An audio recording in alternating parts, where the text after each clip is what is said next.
All right. Welcome, everybody. Good evening and happy Tuesday. Welcome to the Waxhaw Town Board of Commissioners this March 10th, 2026. Please rise for the Pledge of Allegiance and a moment of silence to give thanks and praise. Pledge allegiance to the flag of the United States of America and to the republic for which it stands, one nation, under God, indivisible, with liberty and justice for all.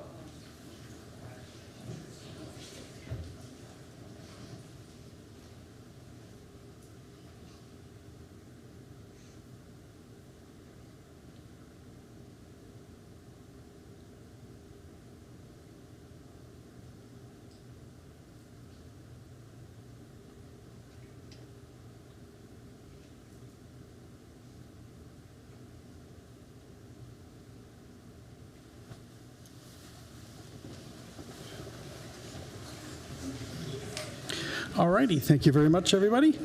Let's see here. Tonight's agenda, I saw some emails going around about some minor adjustments to this evening's agenda. Does anybody know what those adjustments are at this point? That was Barbie. Where'd Barbie go? Let's see here. Number 6. The street dedication? Yeah, number 6. Number 6. So item 6 in the consent agenda is being removed. Are there any other adjustments or amendments to tonight's agenda? Yes, I would like to add an item to new business regarding the safety of the Waxhaw water supply. New business, there's nothing there. We will add an item 1, safety of Waxhaw water supply. You said the business? Barbie's not here. Barbie's not here yet. Which item was that, Richard? We're adding a K1, new business, item 1, safety of Waxhaw water supply.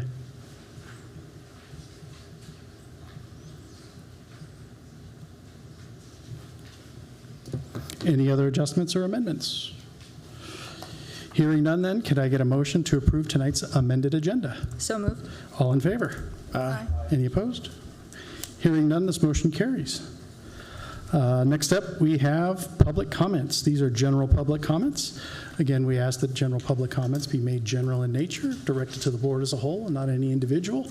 We ask you to keep them polite. You have 3 minutes. First up tonight, Dame Judy Davis.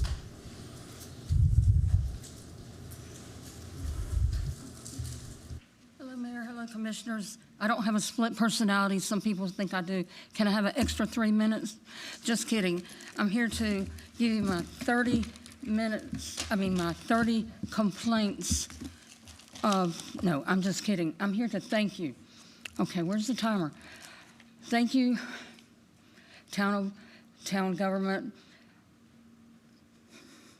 Janet Carano, the historian, Chris Moorfield, for displaying the traveling African American and the Rosenwald School. That was incredible. I brought my grandsons to see it, and I learned some stuff about some people that were in my ancestors that were connected to this town. I want to thank you, Parks and Rec. They have a great stationary bike for old people. Amy Merrill asked me if I was doing the litter sweep in April. And it's a great way to volunteer all ages, not just old people, not just young people. Thank you, Mayor Murray, for separating church and state, but posting on your private Facebook about the 100-year-old veteran at the church, at the veteran church. And then the Museum of Waxhaw had another 100-year birthday party for him, and there was a USO sign in the background.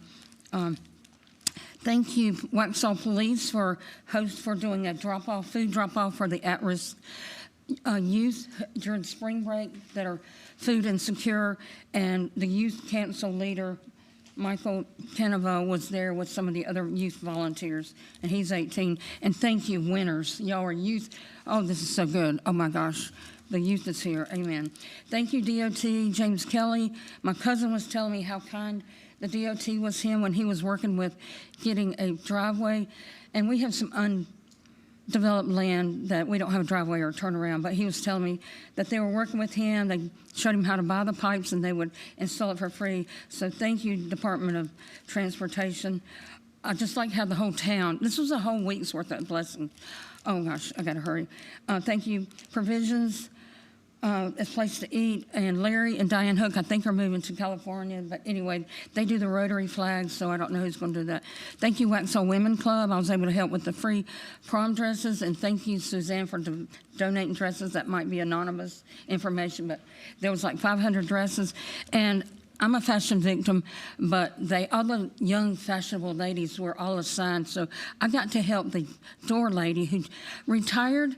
Her husband was a bus driver. They moved from New York, heading to Florida, but it was too hot, so they stayed here, and they love it. She retired, and she was the real fashionista. She was a makeup and fashion artist behind the scenes at Good Morning America. So I had the perfect person. I would just point to her at the fashion thing. There's so many things to think, beyond that, so many things to thank this town. Thank you for your collaborative work this week. It was an incredible week. There's so much stuff, but I have no complaints. Thank you so much. And congratulations. I thought the young people were here to help us old people.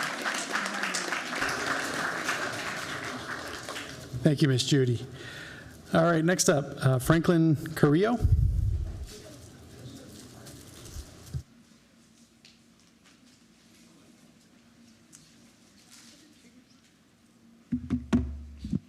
First time up here, so apologize for any sort of technical difficulties. Good evening, board. I come as a frequent patron of Crossroads Coffee House. I'm also a resident here of Waxhaw. This is in regards to that intersection that's in front of that establishment. So that's going to be the North Broome Street, and that's going to be McDonald. That becomes Howie Mine Road. So that intersection does have a crosswalk. However, there is no flashing lights of any kind. And so when you're trying to do that crosswalk, take the crosswalk from the public parking, which is near the water tower, into the coffee house, there is a dip, or almost like on that hill, meaning that all the traffic coming up north on that Broome Street Road, it's very difficult for them to see anyone running, or not running, but walking across. And especially when it gets backed up there, there's just no way for the drivers to know. And so even when you're driving as well, if you're trying to make a turn, it's tough to see coming up on North Broome Street. And it's further down that road, you do have a flashing crosswalk, so that'd be North Main Street. So if we could just add one to that one, I think that'd be great. And then secondly, this is I know that the working session last, I believe 2 weeks ago, was in reference to being able to maintain these roads long term. And something that I believe should be mentioned is just the size of vehicles and how much they've increased in the past about 10 years or so. So I just have some general facts here. Do with them as you will. I know that there's a study being done currently and a lot of factors are being weighed in. So this could be something that could be added to that data extrapolation, if you will. So from 2013 to 2023, the average car has increased in length 12.24%. So this is going from 14.5 feet to 16.5 feet long. In terms of width, we're looking at an increase of 17.5% increase. So that would be going from a width of 5.5 feet to 6.8 feet. And so I know that some members of the commissioners, or some of the commissioners, made a comment regarding Millbridge and how that seems to be very, tight. And it just so happens cars have gotten bigger. So maybe back then those roads would have been, wow, that time goes down fast. It may have just been that back then those roads were adequate. And so when considering, being able to maintain these roads for our kids and our grandkids, the size of the vehicles and just, the weight of the vehicles should be taken into consideration, as a heavier vehicle will absolutely tear up not the pavement, but the road a lot quicker than a lighter one, and also just the general size. And I'm at time, so thank you, everyone. Appreciate it. Thank you for your comments. And Mr. Bobby Hulk. Good evening, Mayor Pro Tem, and the rest of the board, and particularly the three new guys. Congratulations. We are certainly glad to have y'all. I watched all the meetings. I don't get here, but I watch you on YouTube, and things are going really well. But I'm here tonight to ask a favor of you. I live in Alma Village, most of y'all know. Alma Village is a one-way in, one-way out, circular neighborhood, great neighborhood. The city came through, started, I think, last summer, Public Works. The guys came through and started taking down those nice, smelly Bradford pears that are damaging our sidewalks, and did the inner part of our circle and did a great job, as they usually do. But unfortunately, I live on the outer side of the circle, and I went back and counted, we have about 28 to 30 of those trees. There's three, I'm not sure what they are, but they appear to be Bradfords, and they may be dead. But we just asked, we were told you couldn't finish it last year. We asked if you could find a way to get the rest of those trees, or even if we'll compromise and settle if you can do half this year and half next year's budget. But we really need those trees taken out. They're damaging sidewalks. The guys come in and grind them down and help us out with it. But we really need those Bradfords to go. And if you want to get a nice odor right through the neighborhood tonight, roll your window down and you'll understand part of the reason. But that's why I'm here. And y'all keep up the great work. It's really refreshing to see y'all work together. Thank you, Mr. Holt. And that concludes tonight's public comments. Next up, we have Board of Commissioner response. Any commissioners have responses to any of the comments tonight? Just regarding the crosswalk by Crossroads there, I understand what the speaker was talking about. I personally am not a huge fan of where the flashing lights are right now, and I think they might be better located in that Crossroads crosswalk. And thanks everyone else for your good feedback. We'll look into the issue with the trees too. Any other comments from the board? All righty. Next up, we have the consent agenda. Could I get a motion to adopt tonight's consent agenda as amended? So moved. All in favor? Aye. Any opposed? Hearing none, the motion carries. Tonight's consent agenda is adopted. All right, recognition. Today we have a couple good recognitions, really heartfelt, and I'm excited about these. So first of all, we have the recognition of Detective Ronnie Horn with the awarding of his badge and his service weapon on his retirement.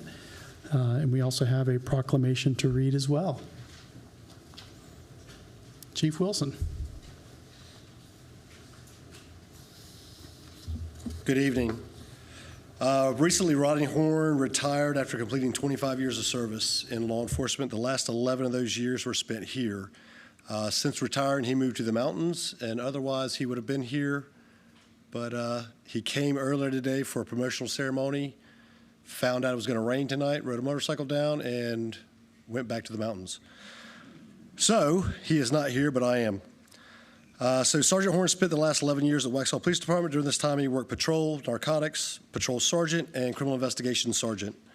He was also an active member in the Special Response Team and Field Force. Tonight, we're asking for a resolution to allow Sergeant Horn to retain his badge and duty gun. That's all I have. And we also have a proclamation to read into the record as well. Commissioner Sue Wedra. Proclamation honoring Sergeant Detective Ronnie Horn upon his retirement. Whereas Sergeant Detective Ronnie Horn has faithfully served the state of North Carolina and the citizens as a dedicated member with the City of Monroe Police and Waxhaw Police Departments. Whereas during his distinguished career spanning 25 years, Sergeant Detective Horn has demonstrated the highest standards of integrity, professionalism, courage, and commitment to public safety. Whereas Sergeant Detective Horn has served in the capacity of patrol officer, narcotics, ABC enforcement officer, sergeant on patrol, and sergeant over criminal investigations, contributing significantly to the safety, stability, and vital part of Waxhaw Special Response and Field Force teams and well-being of our community. Whereas throughout his tenure, Sergeant Detective Horn has upheld the oath of office with honor, safeguarded constitutional rights, and provided protection and service with unwavering dedication. Whereas the citizens of the town of Waxhaw recognize that the profession of law enforcement requires sacrifice not only from the Sergeant Detective Horn, but also from his family.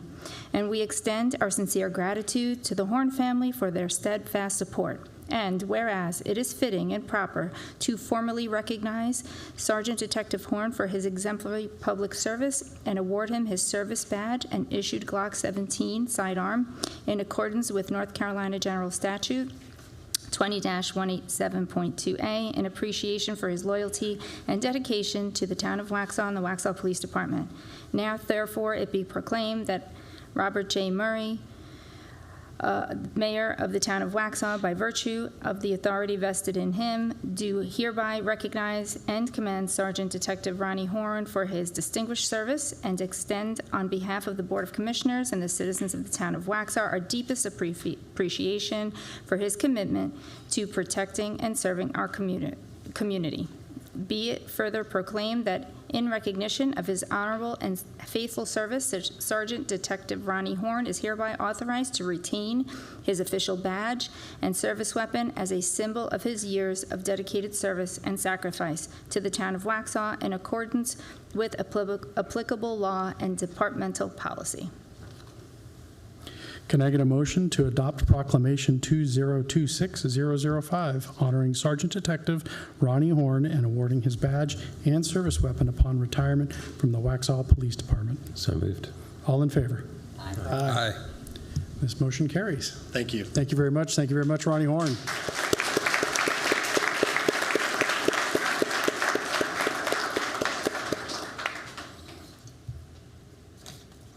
All righty, next up we have the adoption of a proclamation honoring the Cuthbertson High School boys and girls indoor track team.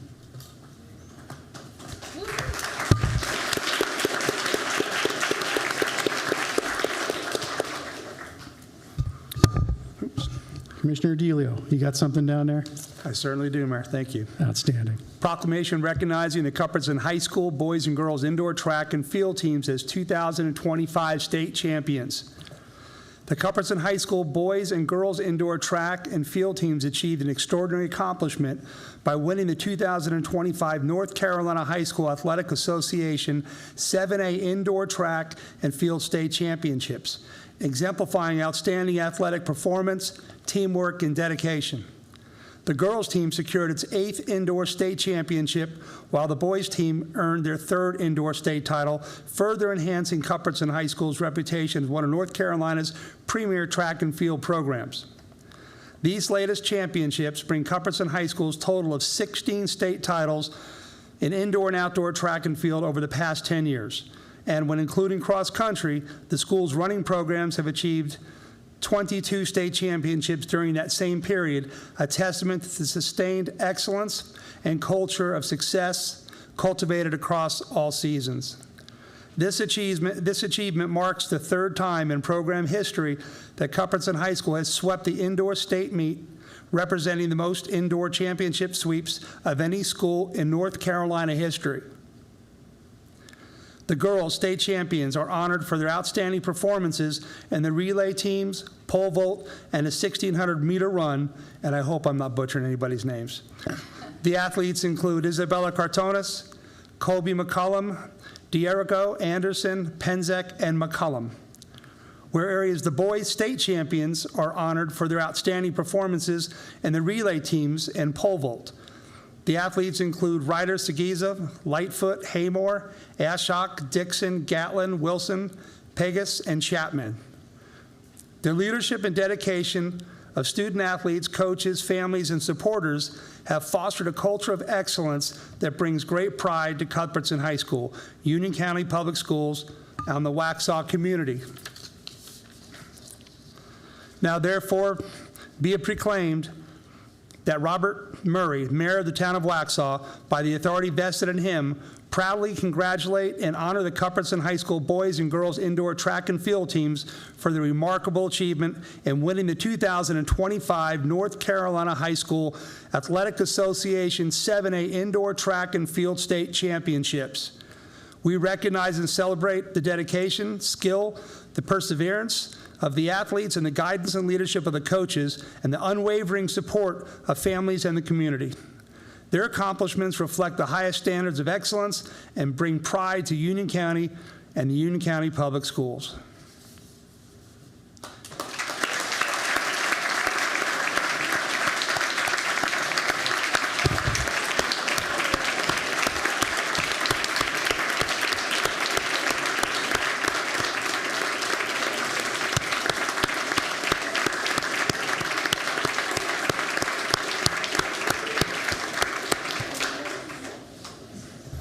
All right, so I have to ask the question. Yeah, Sure. Who worked out over the summer? they all do. Exactly. Mr. Mayor, I have to say, because my daughter was on the track team, these are the hardest working kids in Union County and definitely in North Carolina, and they want to go to track. They don't miss a meet, they don't miss a practice, and I have to say, yes, they work hard. I see them running all summer long, all over Lawson, and all over Waxhaw, so I'm a little jealous that you guys could do that, but I have to give a lot of credit to the parents as well and the coaching staff, because this coaching staff makes them want to go to track practice in all types of weather, in the cold, in the heat, and I can't say enough about this coaching staff and really raising that bar, and the higher you raise them, the kids will meet and then surpass that bar. And I just wanted to say I'm proud of you as a Cuddy parent and ex-track team parent and on the Board of Commissioners here. So thank you for your dedication, and you're a great example for everyone out there. Keep running.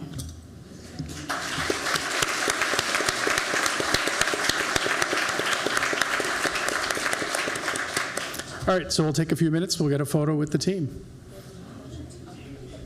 Oh, yes. First, I'd like to get a motion. 1 second. Sorry. We'll wait when we get back. 1 second. 1 second, guys. 1 second, y'all. 1 second. We got to make a motion for you. Just keep quiet for a second. All right. Can I get a motion to adopt Proclamation PRO 2026-006, honoring Cuthbertson High School track and field teams, both boys and girls? So moved. All in favor? Aye. Motion carries. We'll have a short recess now to take a photo. Oh, you want us to?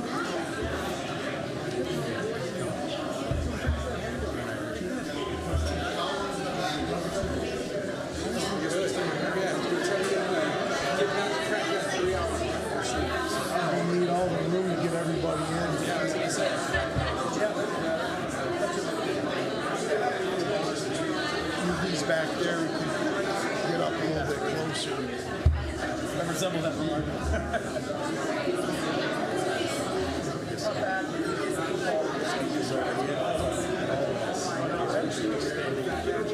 To the left.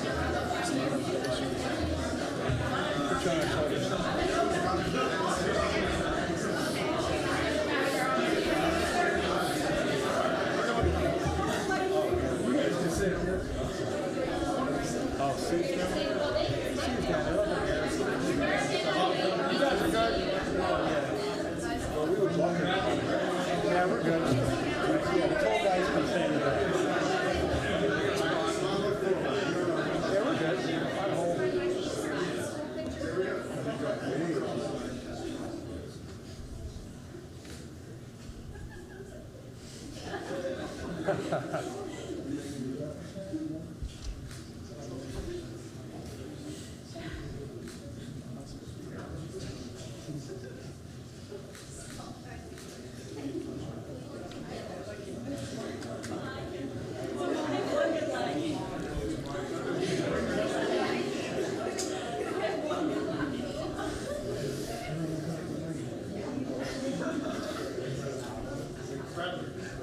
Which one are we supposed to look at?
Now the room's empty. I know.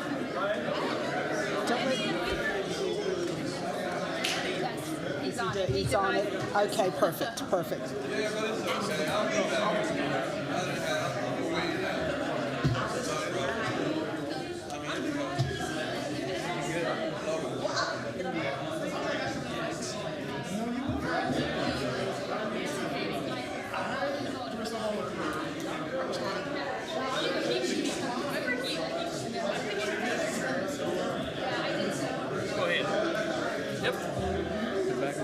Oh, yeah.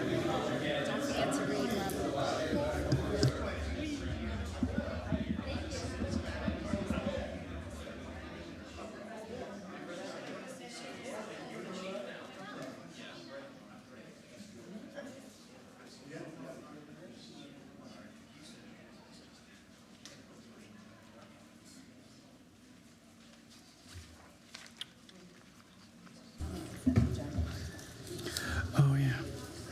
So we had one more proclamation that was on the consent agenda this evening. We're going to go ahead and read that into the record. We'll do that real quick. And this is a proclamation in support of National Colorectal Cancer Awareness Month. So, whereas colorectal cancer is the second leading cause of cancer-related deaths in North Carolina and the United States among men and women of all races and ethnic groups, and the risk of developing colorectal cancer increases with age, particularly for individuals aged 45 and older. Whereas colorectal cancer is being diagnosed at an increasing rate among younger adults, with approximately 20% of new cases occurring in individuals aged 54 and younger, nearly double the rate since 1995, highlighting the urgent need for greater awareness, early detection, and preventative screening. Whereas colorectal cancer is one of the few cancers that can be prevented through timely screening and is often preventable, treatable, and beatable when detected early. Whereas the National Colorectal Cancer Awareness Month provides an important opportunity to raise awareness and educate the public on the importance of early detection and recommended screening guidelines, and whereas during the month of March, we stand with those affected by colorectal cancer and recognize the ongoing efforts of advocates, researchers, and healthcare providers who work tirelessly to reduce its impact, and in memory of those who have lost and in honor of survivors, we renew our commitment to promoting, preventing, educating, and hope for our future free from colorectal cancer. Now therefore, be it proclaimed that I, Robert J. Murray III, by the powers vested in me as the mayor of the town of Waxhaw, do hereby proclaim March 2026 as National Colorectal Cancer Awareness Month in Union County, and urge all citizens to observe this month with appropriate programs and activities. I further encourage residents to increase their awareness and understanding of the importance of early detection and screening for colon cancer, which affects a significant number of families across our state each year, and to commit themselves to prevention, timely detection, and effective treatment in order to reduce the impact of this disease on individuals, families, and communities throughout the state of North Carolina. Duly adopted and effective this 10th day of March 2026. And this was approved or adopted in our consent agenda this evening. Alrighty, presentations. we have the Public Art Committee's 2026 Sculpture Walk project update. Good evening, Mayor, Commissioners. My name is Sarah Claproot. I'm here representing the Public Art Committee of Waxhaw as their chairwoman, and I'm here to update you on our Serpentine Walk and the sculptures that we are placing there. The Public Art Sculpture Walk project, this is an annual outdoor sculpture gallery that was created in 2024 in partnership with the Downtown Design Committee. There are 5 concrete pads along the Serpentine Walk along West-South Main Street. There are actually 6. I'm going to correct that.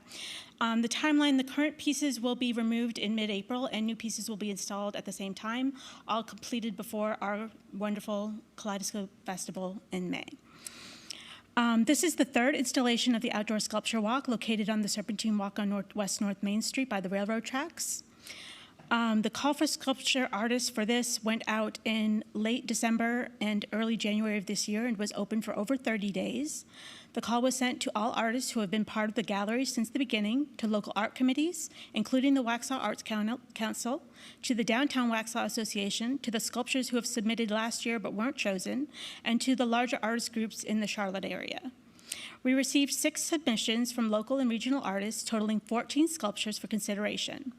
At the PAC meeting in February, the DWA Design Committee members joined us to collaborate in selecting 5 new sculptures to be on display from April 2026 until April 2027. For these 14 sculptures, several factors were considered when selecting a piece. The biggest consideration was their size. Some of the locations of the pads have trees overhanging or power lines that are fairly low, where a taller sculpture would not be a good fit. We also take into consideration the colors, the shapes, and the overall aesthetic to make sure that it is not inappropriate or offensive and that it aligns with the themes of Waxhaw, which include nature, history, and culture. While we have 6 concrete pads in total, we're going to put the metal butterfly sculpture that was on the first pad that was previously within the CSX right-of-way on the south side of the tracks, and we moved it and repainted it. So for Site 1, we are installing the butterfly sculpture. The butterfly was painted this year by the Public Art Committee to demonstrate community involvement and to show our dedication to bringing exciting and unique art to Waxhaw.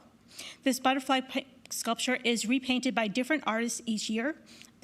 Artists can apply and can be chosen to paint the butterfly. This piece would start the Serpentine Walk from the downtown towards Rehoboth. For Site 2, we have Scott Griffin's Gnome Home. This is a smaller stainless steel piece that will be installed in a location with a low tree overhang. The Gnome Home is a whimsical piece that will be great fun for families. The artist states that the Gnome Home is simple fun, where families can guess if gnomes do indeed live there, because sometimes not seeing is believing. Site 3 will be Maceta Lilia by Nico Amartoguay. This piece is an appreciation for the simple joys in life, created in honor of the artist's grandmother. Site 4 will be The Feather by artist Kirk Cease. He is a nationally renowned sculpture artist, and this will be his first display in Waxhaw. The Feather will serve as a testament to Waxhaw's history and is the artist's debut sculpture. It has been exhibited in 36 states already since 2019 and has a very big following, so we're hoping it brings a lot of visitors to Waxhaw. Site 5 will be The Large Watcher by Matt Amante. The Large Watcher is part of a series he created with spherical forms and hemispheres that give the impression that the sculpture is actually looking back at you. And Site 6 is Rising Spirit by Chris Wilson, which reflects our region's heritage and honors a spiritual connection with the Cherokee people. These pieces will all be installed by the end of April so that they are in place before the Kaleidoscope Festival. Each artist is responsible for installing and removing their pieces. Parks and Recreation staff are on site during installation and removal to ensure that it goes smoothly. Each artist receives a stipend for loaning their sculptures to the town for 1 year. The stipend is part of the public art budget, which is a part of the Parks and Recreation departmental budget. The total for these 5 artists will be $7,500. This high-caliber list of artists will attract visitors from across the region who follow them and keep up with where their artwork is displayed. Each sculpture will have a small plaque with the artist's name, title, and a QR code that takes you to the public art page on the website where you can find more information about the artist and each sculpture. Thank you. Are there any questions? Any questions or comments from the board? I personally look forward to seeing these. They're always kind of fun to So see. are And we. it's kind of cool that they're new every year. So Yes, we're Look forward to excited it. too. Thank you so much. thank you. Thank you. Next up, we have the information only about our annual retreat. Mr. Scott Datson.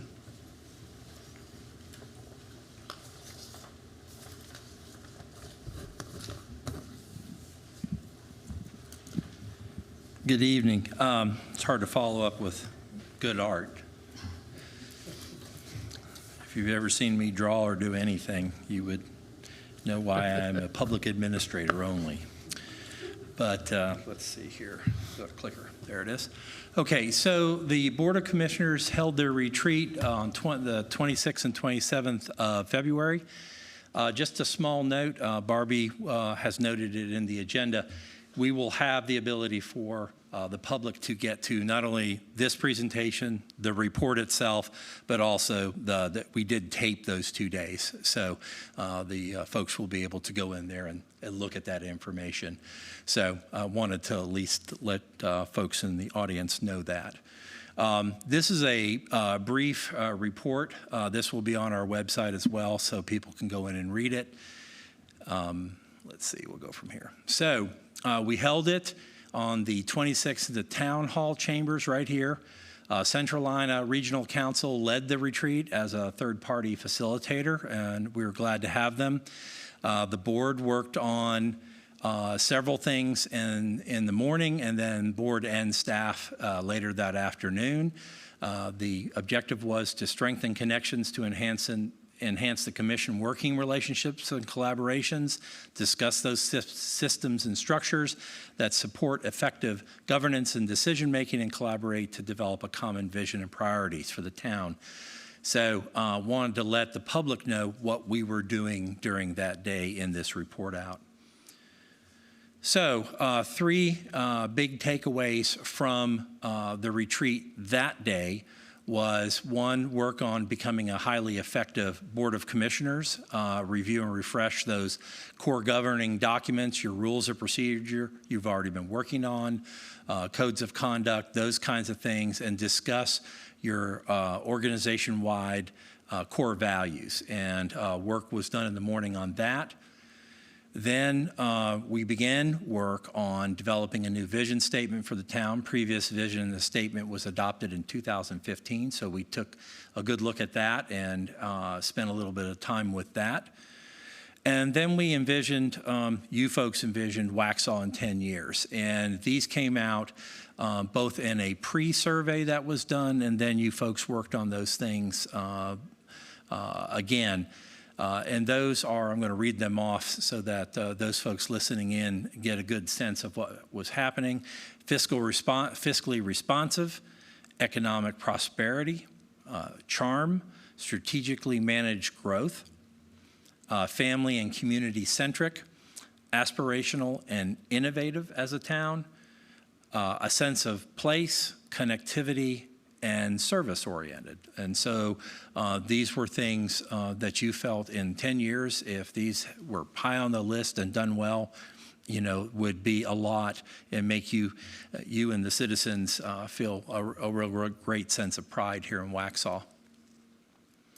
So we had some challenge themes, and that's what we spent the afternoon working on. You folks spent the afternoon on with our departmental and divisional heads.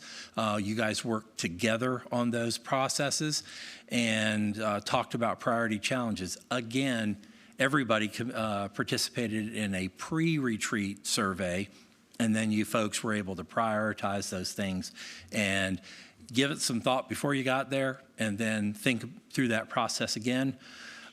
Some of the challenges that you folks saw was a rapid growth and predominantly residential in nature, which leads to number 2, an unbalanced tax structure and revenue mix. This was a challenge. Long-term fiscal sustainability and cost pressures. That's the funny thing about inflation. When it adds on to the month, the next month's inflation report is added on to the previous month, so it's escalating cost pressure. So we're facing those like private businesses are and households are as well. Capital improvement needs and backlog, infrastructure capacity not keeping pace with growth, Anybody who sits in traffic will nod to that quite a bit. Transportation, traffic, and connectivity constraints. We heard a citizen talk about connectivity across the main street, and that's actually something we're going to talk about a little bit after I get down from here. We're going to talk about that and trying to work towards some solutions on that. Service expectations versus service capacity, what that expectation is and what we're able to deliver and how we're able to do that. Organizational capacity and workforce sustainability.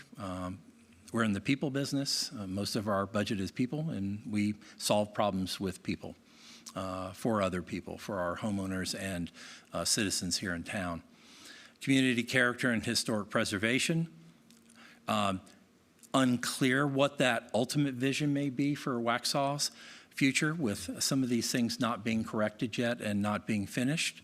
So that led to a challenge and trying to make sure we're clear about that.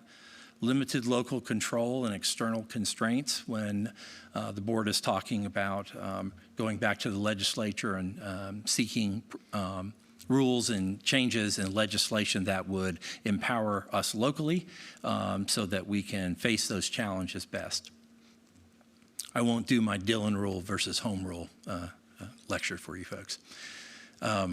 Economic diversity, my public administration teacher, the one class I took, would be proud as heck of me of knowing the difference between the two. I just want y'all to know that. Economic diversification and then commercial development. Our balance is out, so you folks talked a lot about that. So you folks and staff named these as priority and challenging themes during your retreat. And then you begin to prioritize from there through a series of exercises where you guys kind of moved around. One of the reasons it was hard to have a camera on it all day and be able to live stream it is because you were moving from table to table. There was a lot of muted conversations. The room isn't exactly set up for that. As I said before, folks will be able to go in and listen in, but the report, I think, does a very good job of reporting out the issues that were discussed, because you came back and then did them in a group setting, a larger group setting, and structured these. So the top tier issues, the foundational priorities that the board found were addressing rapid and predominantly residential growth. What do we do with that? Long-term fiscal sustainability and cost pressures, economic diversity and community development, infrastructure capacity not keeping pace with growth, fixing that unbalanced tax structure and revenue mix, capital improvement needs, backlog, getting a handle on that, organizational capacity and workforce sustainability, transportation, traffic, and connectivity constraints. In other words, those were foundational to other things being able to be achieved. The Council of Governments, Central Line, took all of that back and gave us back recommended steps and recommendations on how to deal with each of these challenges. That's what this is. We're recommending that the board talk about this at your work session and dive into it a bit more now that we've organized all of that information, so you folks can push back, pull, add, subtract, and give it that flavor and that you folks feel comfortable with, and then that will give us that vision and those marching orders as we move through budgets and our regular service year and all of those kinds of things. So what did we do on Friday? Well, Friday was a report out day. And each of our division heads or department heads came up and did a series of reports. This is also in that packet. The department heads and division heads were challenged with doing a one-pager that had a series of metrics on it, from things like operations, year in review, trends and pressures, some of the outputs, what we do, the efficiencies, how we try to do that, and the outcomes. So those reports were done. The board had a chance to go back and forth. You now have those as part of your permanent record. So we can have that. We now have a framework that we can use when we come back and talk to the board and give updates as to where we are and how things are going. So The 6 key areas, as I said, were outlined by our department and division heads, and of course you folks had back and forth about those issues, had questions, comments, and I think it was well received. So what happens next? We're recommending a March 24th work session where you can dive deeper into this, have further discussions, give better directions, formalize that. And I am recommending that you folks then affirm that as we move forward, whatever that final product is, so that we have an affirmed document we can use and to outline what we do. And then in late March, early April, we've already we'll begin that process starting tomorrow, is having a senior staff and how we take these things and deal with them strategically and tactically. So in other words, we had an opportunity to participate together. You folks have an opportunity to talk through this, give good guidance. Then we have the ability to create our plans and our work plans around achieving those goals for you folks. So our full report will be available online at waxhaw.com, so people can read it and give you folks feedback when you're in the grocery store. You know, there's nothing better than being in the bread aisle and someone taps you on the shoulder and gives you that gentle, hate to bother your butt. But that's what you signed up for. We all sign up for that. Even our staff get stopped. You know, can I bend your ear for a second? And thankfully, we all do that. We don't mind having our ears bent. So I think that's part of our small town charm. All right, questions? Can you go back to the slide, the last slide from day one, the summary from Central Lina? That This one there. Yeah. This one, I think, is kind of the most telling slide, and I think it really represents the net summary of the most valuable work we did during the retreat. So the fact that we came up with fairly agreed upon challenges in terms of staff and board recognizing what the town faces in terms of challenges, the fact that there was such a strong alignment, I think, is a really telling sign that a lot of the things that concern everybody, it's all pretty obvious. So there's nothing elusive about the challenges of Waxhaw right now. So no. I think this will be the thing that we, looking forward, will be keeping an eye on to see how we can address everything that comes up, how it addresses these things, these issues. Yep, and I think this is where the board's work is around too. So it's more than just go out and do a study, come back. It's let's have a conversation about, set expectations, you know, try to figure it the best way through it, and then have that conversation. I think one thing to note to the public as they listen to this part of the presentation is that you folks are in a work session process now. So once a month, you folks are work sessioning things. You've done some preliminary priorities of agenda items and things that you would like to come back and talk to, but this also then gives you some structure to really dive into some of these things. It allows staff to be prepared to, you know, advise and give the best information possible for you folks to make good decisions moving forward.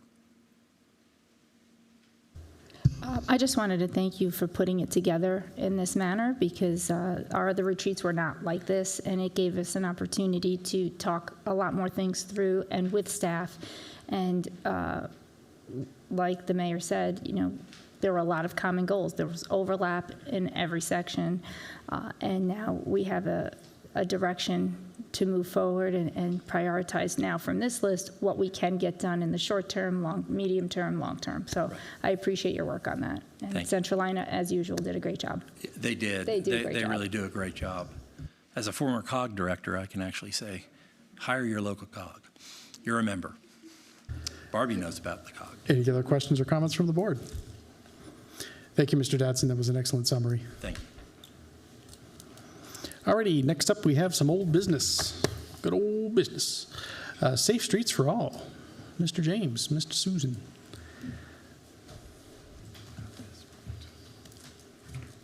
Well, good evening.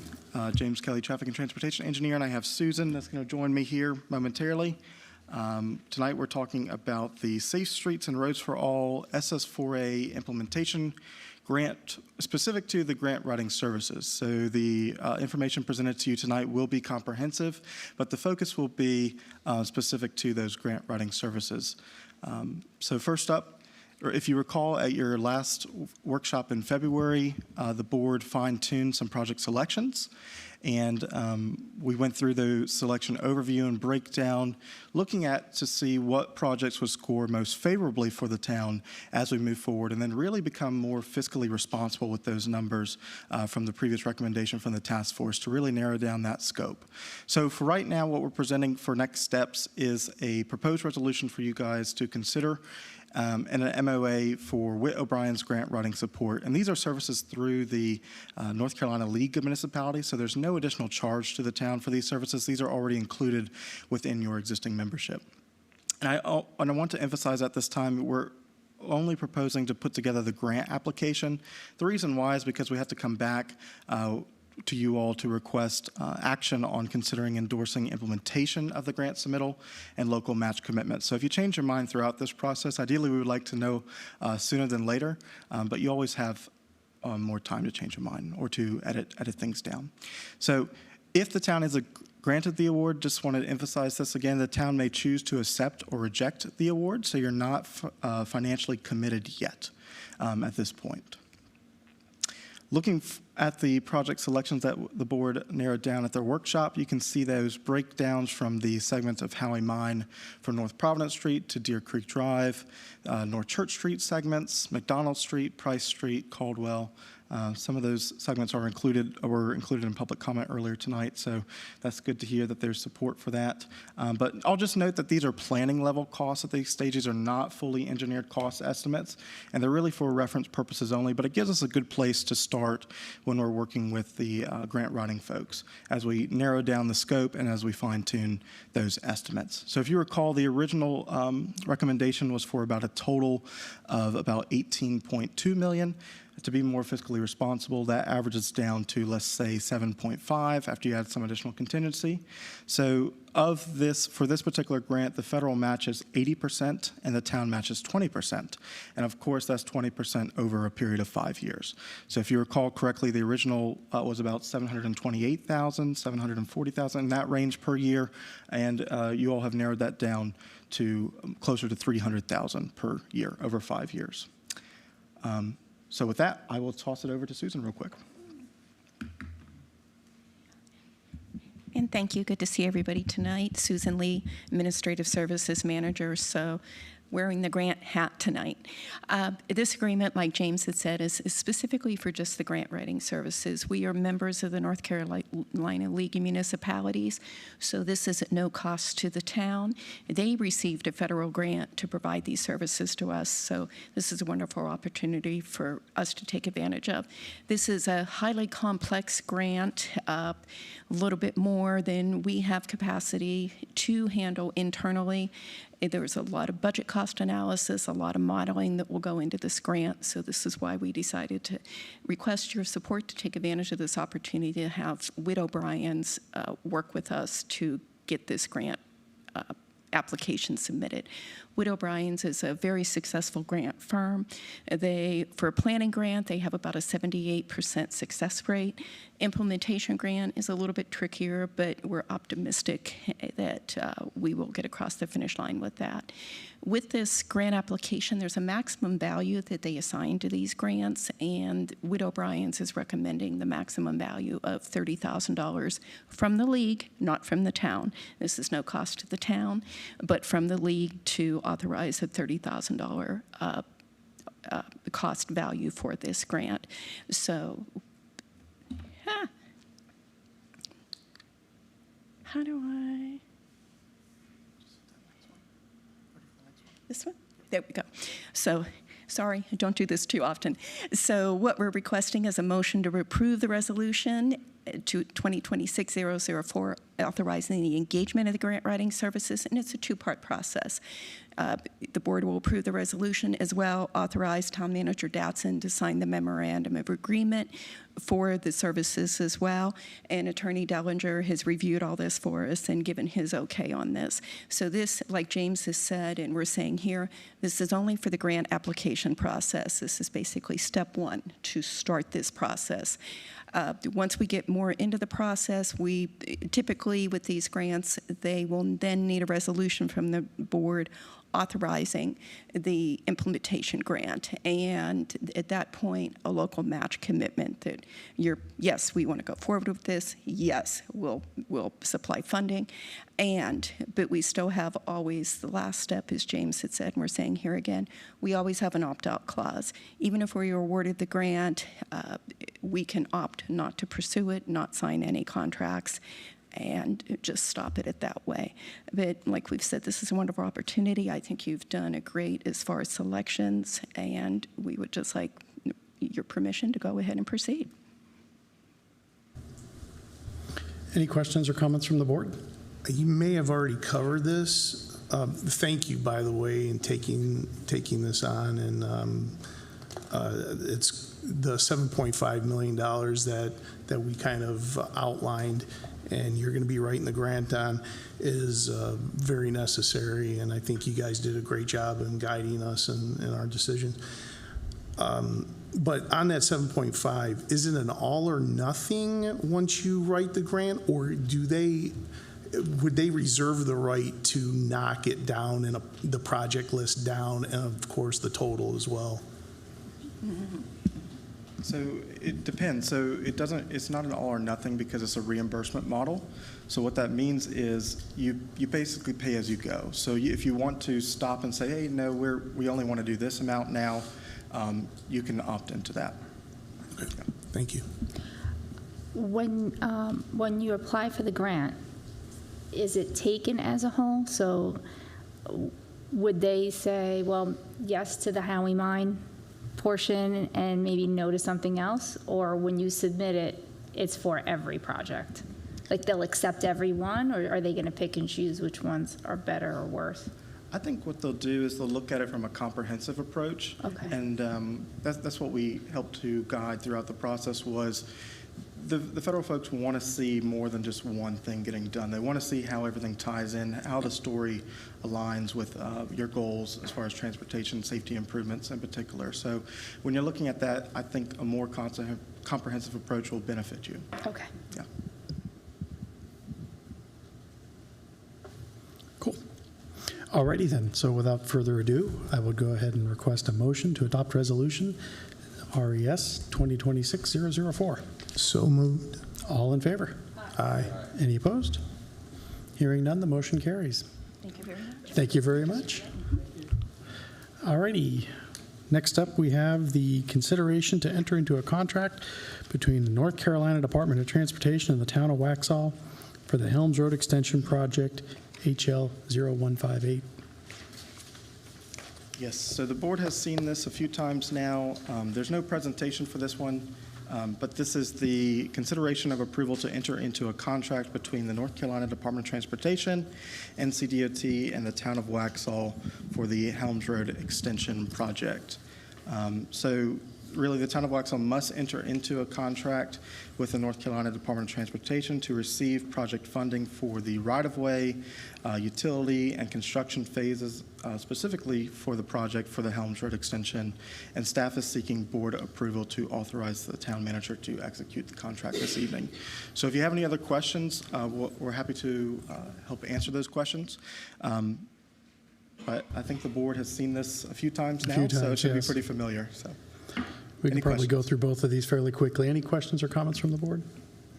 No, I think we're all in agreement on getting this one done as soon as we can. So, alrighty then, I'll go ahead and request a motion to enter into an agreement with the North Carolina Department of Transportation for the Helms Road Extension, HL 0158 project for the right-of-way acquisition, utilities, constructions in the amount of $4,923,274 and authorizing the town manager to execute said agreement.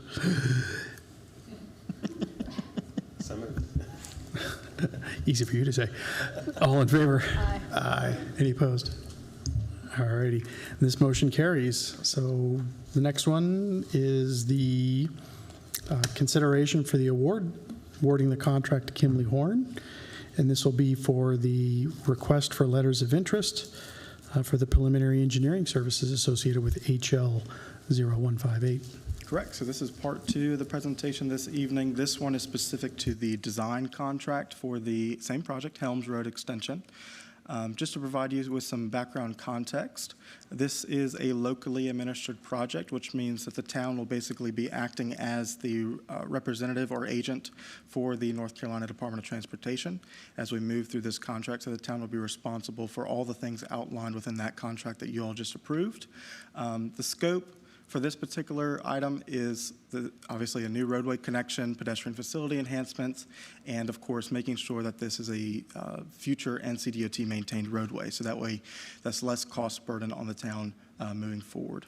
A few updates to the schedule, but it's fairly similar, is preliminary engineering, if approved this evening, will start this month, and then we'll move into, instead of March 2027, we're projecting out to May 2027 for right-of-way and utilities.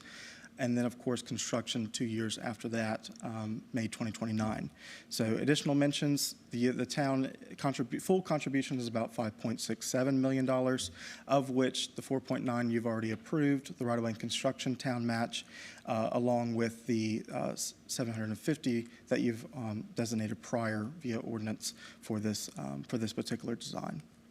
So again, there's that scope, there's that full scope. So it's going to tie into the CSX rail project and DOT rail project with the full overpass connection. So you'll have a full, essentially a full western road extension, full western bypass around town, which will help significantly. And of course, we're designing to meet the trucks. So hopefully we can reroute some of the truck traffic as well that comes through downtown. As far as the selection process, the federal folks are very strict on this process, so we have to follow this to the T. The town of Waxhaw released a request for letters of interest, RFLOI, for the provision of preliminary engineering services to prepare the engineering design plan and construction documents for Helms Road. We solicited these responses through the Duncan Parnell bid room, the Town of Waxhaw website, as well as the Town of Waxhaw social media pages, and we received the minimum of total 3 responses, and the selection process was done in accordance with the selection criterion outlined within that full RFLOI.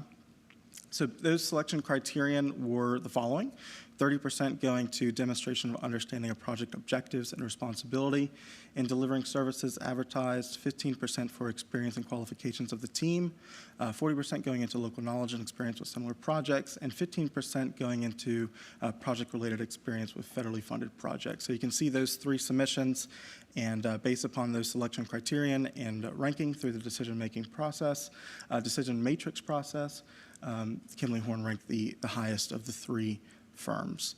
I'll also note that in your agenda packet is a memorandum further outlining the differentiating aspects that Kimley Horn exceeded with. So the selection committee of the responding firms, Kimley Horn demonstrated a superior understanding of the Helms Road Extension project.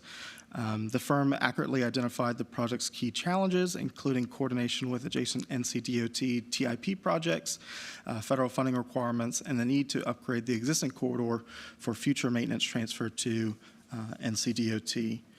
In addition, Kimley Horn's extensive prior work along the corridor, including feasibility studies, drainage assessments, provided them with unique insight into alignment constraints, environmental considerations, and hydraulic needs for the corridor. Their technical approach outlined a context-sensitive design process supported by a refined alignment development, targeted drainage improvements, traffic analysis, and a robust QC/QA plan, or quality control quality assurance plan. So, moving into what all we're getting from this, so there's a lot of tasks that's broken down in the full contract. That's in your agenda packet. So task 1 is field surveys. You have subsurface utility exploration, traffic analysis, environmental, especially with your NEPA stuff, your environmental permitting, 30% preliminary design plans, geotechnical investigations. Public involvement will be key in this. As we move forward, we'll have more public involvement meetings to fine-tune what the public wants to see along that design. In addition, task 9 is 75% right-of-way plans, moving to private utility coordination, right-of-way acquisition support, utility relocation design, permitting, and ultimately to your final construction plans or your 100% plans, and then moving into bid phase services and assistance with project management and coordination for this project. So here's a breakdown of that design. So you can see the total lump fees for each of those. This worked out with the negotiations after the project selection. So that's what we do, is we negotiate after the selected firm is identified. And the town has a set amount of funding for this, which is $750,000 via ordinance.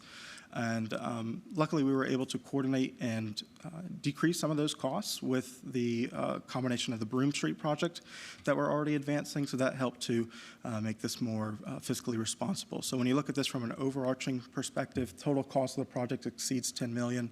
Your design is less than 10%. Typically, design costs are more than 10%. But since we were able to work that down with negotiation. So the remaining $8,000, of course, surplus, will be held in reserve to assist with future project phases, as well as NCDOT review fees. And then there's that full breakdown for the board to review. So with that, I'm happy to take any questions, and we're looking for action this evening. Any questions or comments from the board? Yeah, I don't think it was on the map that you had on your slide, but when I was looking through the agenda packet, I looked at the more detailed map, and I noticed 30 miles per hour was the speed limit. Is that correct? It's going to be that way the whole length? That's the design. That can always be changed within the scope. Oh, okay. But are you looking for Just a higher speed? Feels disappointingly low for a parkway, Yeah. I think that's a definite consideration as we progress the design. It could be something that pops up in public comment, for example, whereas like maybe there's a desire for a higher speed. One thing that we need to consider is just making sure that those horizontal and vertical curves throughout that segment, the geometry of the road, is compatible with that design speed. Yeah, just because the roads around are either 45 or 35, so just something I noticed. I think it's something that can definitely be brought up in public comment, and it could be adjusted. Yeah. Any other comments? All righty, hearing none, can I get a motion to award the HL 0158 Helms Road Extension Professional Engineering Services contract to Kimley Horn in the amount of $742,000 and authorize the town manager to execute the contract? So moved. All in favor? Aye. Any opposed? Hearing none, this motion carries. All righty, thank you. Thank you very much, James. All righty, new business. We had an item added to new business, safety of Waxhaw water. Commissioner Daunt, what say ye? So I was recently reminded by some Waxhaw residents of an action that the Board of County Commissioners took a couple of years ago, which was to cease the practice of adding silica fluorides to the Yadkin facility. Now, the Yadkin facility serves the eastern part of the county primarily, and we're on the western part. So we get our water from Catawba, the Lancaster County Water and Sewer District. Anyway, why did the Board of County Commissioners do this? Well, silica fluorides are an industrial waste byproduct. And this is passed on to local governments as fluoridation. And when people hear the word fluoride, they think, oh, toothpaste, it's good for your teeth. All the studies, though, of the benefits of fluoride are based on topical application to your teeth, not consumption. There aren't any randomized controlled trials showing that ingestion of fluoride is beneficial. And in fact, there's a lot of evidence that excessive fluoride exposure via fluoridated water can cause dental fluorosis and bone disease. So this is kind of an outdated practice that's ostensibly for dental health, but there are many parts of the world that have discarded this practice. Pretty much all of Western Europe doesn't do it. And now we have the other half of the county. I don't think any cavity apocalypse has eventuated there. So they've been without it for 2 years, but unfortunately it's still in our water supply. So while we don't have any direct control over this issue, we do have a voice, and I think we should use our voice for the safety of our residents. I kind of just wanted to bring this up as a discussion item of what we could do. There are bills in the North Carolina legislature and in the South Carolina legislature at the moment to cease this practice statewide. The South Carolina one would apply to us because that's where our water is coming from. But we could express support for both. We could reach out to the Lancaster County Water and Sewer District. Interestingly, that board is directly appointed by the South Carolina governor, which is kind of surprising. Normally you would think that would be the Lancaster County Commissioners or something, but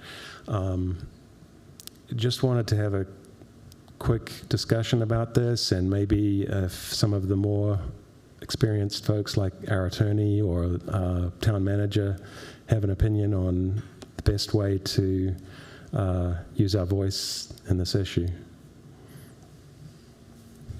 Do we have a sense of where Lancaster County's moving, or maybe an idea on where the South Carolina bills might be, sort of where they're at this point in their processes, if they're languishing somewhere, or if I don't know the details of the state bills, what stage they're in, but I know that the Lancaster Water Board is very resistant to stopping, although they said that, you know, if the FDA was to tell them to stop, they would stop, but they're sort of just waiting for something from above. They're not willing to make any changes on their own, despite efforts by, you know, there's members of the Board of County Commissioners who are liaisons on that board, and they've made an effort to try and talk them into stopping this practice, but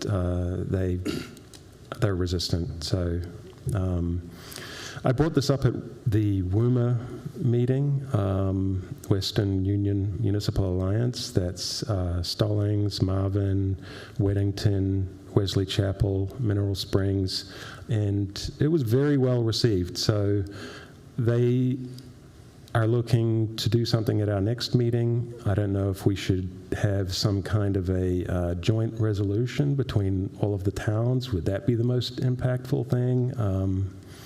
Not sure. Do you know if they get their water, our partner municipalities or neighbors, do they also get their water from the same, essentially, pipeline from Lancaster County? Well, Lancaster certainly does, yeah. Well, so like Marvin would probably get their water. Yeah, Wesley Chapel might not. Yeah, well, so all of the WUMA municipalities get it from the same supply as us, except Stallings is sort of split between the two. So I guess depending on where you live in Stallings, you might have the silica fluorides or not. Okay. It would definitely, that would be something that I would be interested in seeing, is if there's some cohesion from WUMA on that issue. Before we explore it, I think if there's a larger regional partnership. They were unanimous in support of it. They were unanimous in support of it. Do you know what the South Carolina bills, the bill numbers are? Yeah, I have some more details in an email here. If not, I mean, Richard, we could talk about it offline.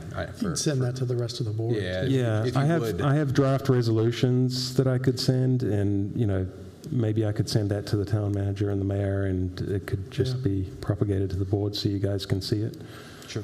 I think it would make sense, and if we can send out those drafts, I think it would make sense to review those and discuss those maybe at the next work session. Yeah. Maybe it would also be a good idea to find out where the state is on it, if there's bills up in North Carolina, and what would that do if they say to take it out and we are getting our water from South Carolina? Right, yeah, the North Carolina one wouldn't actually affect us. We could express support for it, but it's not going to affect us. So, maybe if all the WUMA municipalities, or even if some other Union County ones wanted to join in, were to send something over to South Carolina, perhaps it would have some kind of impact. I know, and for full well, that we're not essentially a water authority. Right. We don't, and so we have no controls, no measures, and our water authority is split depending on where we are between different suppliers for our basin and our region. But at the same time, too, it's worth at least just having a discussion. And so, thank you for bringing it for discussion. Yeah, no worries. So does everybody think this is a worthy work session item then for 2 weeks from now? Yeah. Yeah, I would say so. So I think it makes sense then, Commissioner Daunt, if you want to go ahead and share what you have with the entirety of the board, and then we can discuss it during the work session. We'll get it to Barbie and we'll get it to Mr. Dadson and chat further. Sounds good. Thanks. Awesome. Do you need a motion? Do we want this on the April work session? Do we need a Do it motion? in the Or? March? I don't think so. Okay. No, you won't need a motion. Do you not want it for the March work session? Yeah, I was thinking In March. 2 weeks, but, right? Yeah, okay. Yeah, that sounds But Commissioner Ferris was thinking maybe April, so I just wanted to I didn't know. confirm. I heard from 2 work sessions from now, and that's why I asked. It's for clarifications. So I'm sorry. that would 2 work sessions from now would be April. Yeah, no, if we're thinking March, if folks are comfortable seeing it in March, there's no reason we can't do it in March. Okay. Yeah, we'll set it up for March. That'd be the 24th. All righty. Well, thank you very much for bringing that item to our attention. I look forward to seeing what comes out of that. I think what'll make sense is if the towns can individually approve their resolutions, and then that would then empower the mayor to sign a joint resolution with all the towns involved. So that'd be great. Cool. All righty. Next up, we have leadership reports. Mr. Dadson, what do you got? I'm going to defer until the March meeting because we're going to do adjusting journal entries on financial reports. Financial reports. That sounds exciting. Yeah, well, listen, there's nothing more exciting than setting the trial balance afire. So it'll be a lot of fun. Sounds good. Next up, developmental services. Mr. Kevin Robinson, what do you got? Thank you, Mayor. Okay. All right. I'm going to run through this pretty quick. There's not a lot of new stuff in here. You guys saw this back at the end of the third quarter, I believe. So we do have a little bit of new numbers. We ended on the residential side of things, we ended last year strong with about 50 new units. Most of those were townhomes and a couple of the developments, but we also had a handful of single-family homes, detached homes as well. So you can see right there, that was the strongest quarter, actually going all the way back to, I think it's Q1 of 23, so almost 3 years. That's the strongest residential growth we've had in terms of actual construction in a single quarter. And then also last year, we did rebound. We are still under our overall average there for over the last 10-year period. Again, not much changed here either. We did have some new, so we have some new proposed units right there, which are going to be more of a mix. The predominant land use type that we've had over the last 10 years in terms of residential is still single-family detached, and then we have more of a balance between products that are proposed to come online whenever that happens, whenever the market turns around for those this time. Also on non-residential, we had a little bit more. It was built in Q4. I think it was, we had one large retail project that came in at the end there as well. And we finished out overall pretty strong in terms of square footage that was built. It's the most that we've had in any year in the last 10 years, really, in terms of square footage. And most large portion of that was tied up in kind of a service use with storage buildings, but we had a substantial amount of retail as well across 3 different projects. So that kind of shows we have a lot that's vested still, but it's not started yet. We do have a good amount proposed as well, but we've got a lot that's in the pipeline. You can see the valuations there as well. 24 and 25, both really strong years for commercial. I know the overall percentage of commercial to residential here is low, but we have chipped away a little bit at that in the last couple of years. Typically, in terms of valuations, that's kind of actual investment, what a project costs. It's about 7 to 40, which I guess is about 1 to 6, non-residential to residential. And that will probably keep coming up as some of these other projects come online. This shows the valuations. This was interesting that we actually had kind of a balanced year. We were strongest on commercial in terms of total investment, but in terms of the permits for upfits, which are in the gray there, and residential, we were overall pretty balanced, which was good. Hopefully it gets a little bit stronger in coming years, but it's a good start. And then this is kind of what we've been working towards, actually taking our permitting data and being able to pull it into GIS and kind of play around with maps, show you guys physically what's on the ground, what's happening. So I'm happy to say we had a slowdown in September with the technical issues, and then we also had to go through and kind of tweak the way we do our permits, but we've got this to a point now where I'm hoping that we kind of give you guys these either on a quarterly basis or at least on an annual basis to kind of see where everything's coming in. You take a second to look at that. The residential, we broke those out between attached and detached. So your single-family homes, detached are in yellow, your detached are in orange, and then your different types of non-residential, nonprofit community. Those could be schools. It could be, we have a lot of HOA properties that get built. Those types of things, churches, those types of things would be in the green. Commercial retail, which you would typically associate with most of your stores. And then service, like I said, the storage areas, stuff like that would go in there. But you can kind of see where that cluster's happening up there. Madison Park and Prescott area primarily. And that's it. Like I said, we've got more data. We're able to pull together a lot more information for this a little bit quicker now. So as we move on, if you want other things to go into this, if we're capable of producing that for you, we'll be happy to try. Thank you. I'm a fan of charts and graphs and maps. So great work. Appreciate it. Who doesn't like a pie chart? All righty. Any commissioner comments this evening? Just a week in advance, I'm going to say Happy St. Patrick's Day, especially to those with Irish heritage, and enjoy. Thank you. All righty. Well, with that, I would like to go ahead and get a motion then to move into closed session. So can I get a motion to move into closed session pursuant to NCGS 143-318.11A3?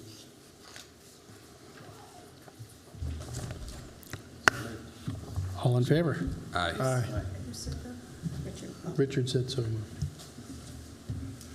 All right. Any opposed? Hearing none. Motion carries. All righty. We are now in closed session. Thank you.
discussion? So moved. All in favor? Aye. Can I get a motion to adjourn? Motion to adjourn. So all in favor? Aye. We are now adjourned. Thank you very much. Have a great day. You stole my thunder, Daniel. You stole my.